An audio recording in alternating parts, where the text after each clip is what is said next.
시청자 여러분, JTBC 뉴스룸을 시작하겠습니다. 어제 뽑힌 여당 국민의힘 한동훈 신임 대표를 당장 오늘부터 친윤계가 흔들기 시작했습니다. 먼저 대통령과 가까운 최고위원들이 이래라 저래라 하지 말라며 대표의 권한에 선을 그었고, 대통령실에서도 주요 현안과 관련해 당대표가 아니라 원내대표가 전권을 쥐고 있다는 말이 나왔습니다. 지금 대통령실에서 막 시작된 대통령과 새 지도부의 만찬도 전과는 다른 형식으로 진행되고 있는데, 먼저 오늘 당 상황부터 하이빈 기자의 보도로 보시고 대통령실로 가보겠습니다. 한동훈 대표가 취임하자마자 당에서는 한 대표 행보에 제동을 거는 목소리가 나왔습니다. 전날 함께 지도부에 입성한 친윤계 최고위원들이 일제히 한 대표를 압박한 겁니다. 김민전 최고위원은 한 대표가 추진 의지를 밝힌 최상병 특검법에 대해 당대표의 권한 받기라며 선을 그었습니다. 최상병 특검법과 관련된 입장이라든지 검사를 어떻게 임명할 것이냐 이런 조항이라고 하는 것은 이게 당 대표가 이래라 저래라 할 얘기는 아니다. 김재원 최고위원은 전날 한 대표가 기자회견에서 김건희 여사 검찰 조사 방식에 대해 국민 눈높이를 언급한 걸 문제 삼았습니다. 국민의 눈높이가 구체적으로 뭔지에 대해서 자꾸 답을 요구받을 텐데요. 추상적인 언어로서 모든 것을 해결하기는 좀 어려워지리라고 생각합니다.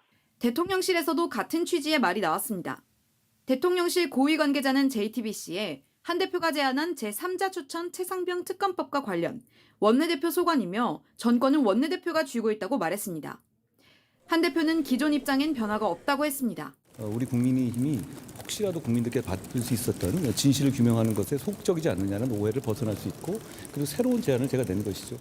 전당대회는 끝났지만 새 지도부 출범 후에도 윤한 갈등은 계속될 거라는 관측이 나옵니다. JTBC 하혜빈입니다.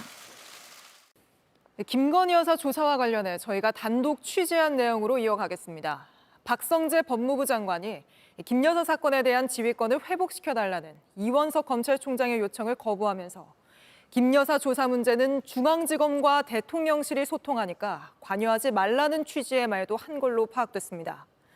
장관이 직접 대통령실을 언급한 만큼 대통령실 개입 의혹이 더 짙어졌다는 지적이 나옵니다. 먼저 박현주 기자의 단독 보도입니다. 박성재 법무부 장관과 이원석 검찰총장은 지난 7일 김건희 여사 조사 문제를 두고 통화를 했습니다. 이 총장은 김 여사의 검찰청 소환이 필요하다며 주가 조작 사건에 대한 지휘권 회복을 요청했습니다. 하지만 박 장관은 지휘권을 회복시켜주려면 지휘권을 다시 발동해야 하는데 그럴 수 없다며 거부했습니다.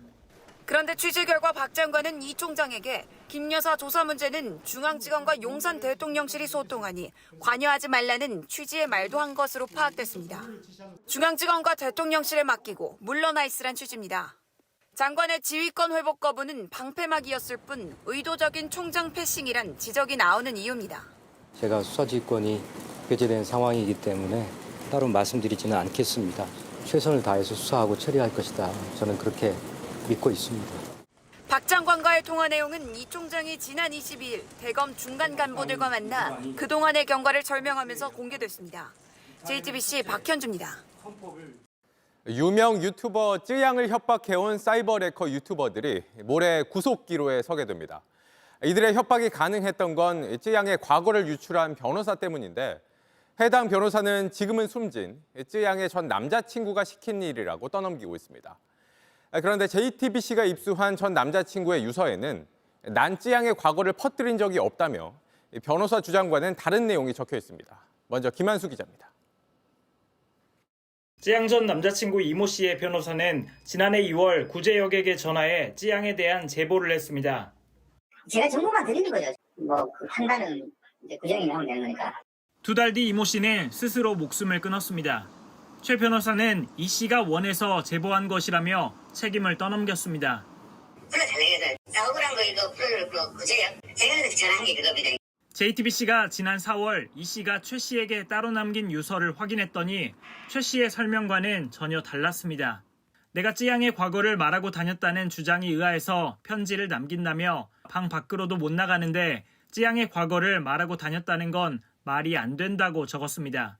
삶을 마무리하는 지금도 상대방의 과거를 차마 적지 않는다고도 했습니다. 2022년 12월 쯔양과 맺은 합의 때문입니다. 쯔양은 4년에 걸친 학대와 수익금 갈취에 대해 이 씨를 상대로 민형사 소송을 냈다가 합의하고 취하를 해줬습니다. 밀린 수익금을 일부 지급하고 비밀을 지키는 조건이었습니다. 그리고 최 씨에게 제보를 받은 구제역이 2달 만에 찌양 소속사에 협박 메일을 보냈습니다. 제보도 최 씨가 아닌 숨진 이 씨에게 받았다고 했습니다. 결국 찌양은 이 씨를 다시 고소했고 이 씨는 스스로 목숨을 끊은 겁니다. 최 씨는 JTBC에 자신의 블로그로 입장을 밝히겠다는 답만 보내왔습니다. 최 씨는 블로그에서 의뢰인인 이 씨가 결정한 사항이란 주장을 반복하고 있습니다. JTBC 김한수입니다.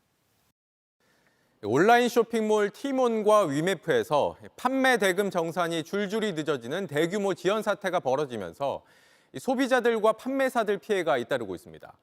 여기서 여행 상품을 산 소비자는 여행 취소뿐 아니라 돈을 돌려받을 수 있을지가 걱정이고 싸게 산 줄 알았던 상품권은 휴지 조각이 될 수도 있는 상황입니다. 먼저 정아람 기자입니다. 가족끼리 여름 휴가를 계획하던 주모 씨는 석 달 전 위메프에서 일본 오사카 항공과 숙박권을 결제했습니다. 온라인에서 찾던 중에 위메프에서 가장 저렴하고 합리적인 여행권이 나오게 되어서 그런데 여행 가기 나흘 전인 어제 여행사에서 일방적인 취소 통보를 받았습니다. 이제 여행 준비를 하고 있다가 여행 가기 4일 전에 그 여행사의 를 통해서 대금이 입금되지 않았기 때문에 여행을 갈 수 없다라고 통보를.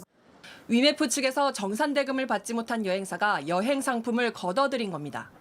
경기도의 한 중소기업도 티몬과 위메프가 보름 전 줘야 하는 상품 판매 대금 1억 5천만 원을 받지 못했습니다. 지연이 된다고 해서 17일에 이제 지급이 돼야 되는 상황이었는데 17일에도 지급이 안 되고 사실 이 돈을 어디서 받아야 될지 모르는 상황이긴 하거든요. 정상금 미지급 사태가 불거진 티몬 본사는 어제부터 건물 전체가 굳게 닫혀 있습니다. 정산이 밀리자 답답한 마음에 본사를 찾은 여행사 관계자들도 있습니다. 지난달 기준 티몬과 위메프 등 큐텐 계열사 이용자는 약 900만 명으로 월간 거래액은 수천억 원이 넘을 거로 추정됩니다. 큐텐은 다음 달까지 새로운 정산 시스템을 도입해 문제를 해결하겠다는 입장이지만 피지사들이 신용카드 거래까지 취소하면서 사태가 장기화할 거란 우려가 커지고 있습니다. JTBC 정아람입니다. JTBC 뉴스를 시청해 주셔서 고맙습니다. 저희는 저녁 6시 50분 뉴스룸에서 뵙겠습니다.